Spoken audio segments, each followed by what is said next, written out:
ದೇವರ ಪರಿಶುದ್ಧ ನಾಮಕ್ಕೆ ಸ್ತೋತ್ರವಾಗಲಿ. ದಿನದ ದೇವರ ವಾಕ್ಯ ಯೆರೆಮೀಯನ ಪ್ರವಾದನೆಯ ಗ್ರಂಥ 15ನೇ ಅಧ್ಯಾಯ 20ನೇ ವಚನ. ನಾನು ನಿನ್ನನ್ನು ಈ ಜನರಿಗೆ ದುರ್ಗಮವಾದ ತಾಮ್ರದ ಪೌಳಿಗೋಡೆಯನ್ನಾಗಿ ಮಾಡುವೆನು. ದೇವರ ನಾಮಕ್ಕೆ ಸ್ತೋತ್ರವಾಗಲಿ. ದೇವರು ನಮ್ಮನ್ನು ಪೌಳಿಗೋಡೆಯನ್ನಾಗಿ ಮಾಡುವಾಗ ನಮ್ಮಲ್ಲಿ ನೋವುಗಳು, ಸಂಕಟಗಳು ಎಷ್ಟೇ ಇದ್ದರೂ ಕೂಡ ನಾವು ದೇವರಲ್ಲಿ ನಿಂತುಕೊಳ್ಳುವಂಥದ್ದು ಬಹಳ ಮುಖ್ಯವಾಗಿರ್ತದೆ. ನಾವು ದೇವರಲ್ಲಿ ಸತ್ಯದಲ್ಲಿ, ನ್ಯಾಯದಲ್ಲಿ ನಿಂತುಕೊಂಡವರಾಗಿ ದೇವರ ಎಲ್ಲ ಚಿತ್ತವನ್ನ ನೆರವೇರಿಸಲಿಕ್ಕೆ ನಮ್ಮನ್ನು ನಾವು ಒಪ್ಪಿಸಿಕೊಟ್ಟವರಾಗಿ ಮುನ್ನಡೆಯುವಾಗ ನಮ್ಮನ್ನು ದೇವರು ತಾಮ್ರದ ಪೌಳಿಗೋಡೆಯನ್ನಾಗಿ ನಿರ್ಮಾಣ ಮಾಡ್ತಾರೆ. ಪ್ರಾರ್ಥನೆ ಮಾಡೋಣ.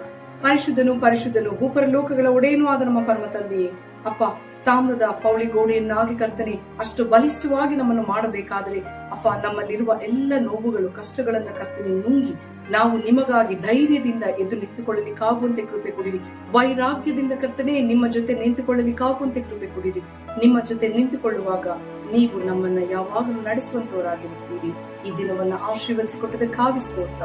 ಯೇಸುವಿನ ನಾಮದಲ್ಲಿ ಪ್ರಾರ್ಥಿಸಬೇಡಿ ಹೊಂದಿಕೊಂಡಿದ್ದೇನೆ ನನ್ನ ಜೀವವುಳ್ಳ ತಂದೆಯೇ, ಆಮೆನ್.